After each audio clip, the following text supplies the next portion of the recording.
La littérature, c'est la seule production culturelle qui a toujours été avec nous. Depuis des siècles, on était très pauvres. Créer des histoires, des poèmes, c'est gratuit. On n'a pas une grande tradition picturale, on n'a pas de grands bâtiments, mais on a des histoires, des sagas. Alors, les sagas sont cette merveille qui se passait ici en Islande il y a 1000 ans, quand les Islandais ont écrit les premiers romans d'Europe. En fait, incroyable, qui nous donne l'estime de soi. Aujourd'hui encore, on travaille toujours avec ça. Bien sûr, la nature est omniprésente, elle force notre caractère. Pour moi, la nature est surtout liée au temps qu'il fait. Et en été, c'est le calme plat et les claires nuits. Mais elle peut aussi être dangereuse, chaotique, imprévisible et dévastatrice. Premièrement, j'écris pour moi-même. Deuxièmement, pour les Islandais. Troisièmement, pour les autres. Peut-être j'écris parfois à quelqu'un, par exemple comme des lettres, un peu comme des lettres d'amour.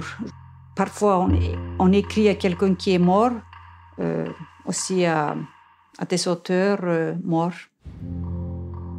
Parce que moi j'écris un peu dans la forme d'un journal intime et on ne veut pas forcément que son petit frère puisse lire le journal intime.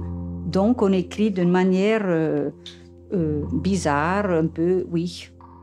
Ça m'a posé un peu des problèmes quand le livre était traduit, alors.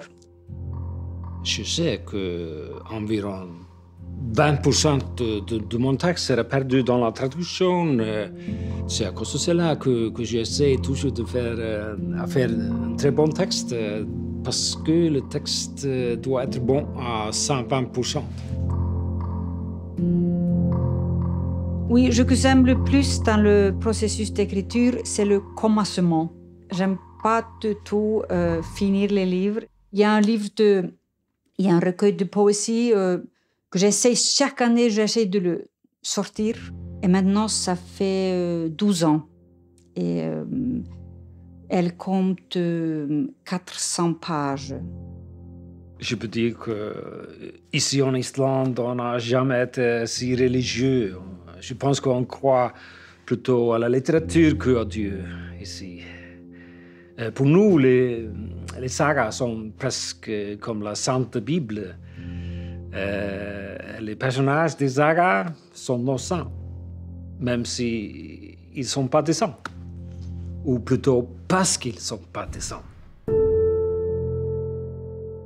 Je pense que la seule chose que les écrivains islandais ont en commun est d'écrire dans une langue archaïque, minoritaire et marginale, qui est comprise par 300 000 personnes et quelques traducteurs miraculeux.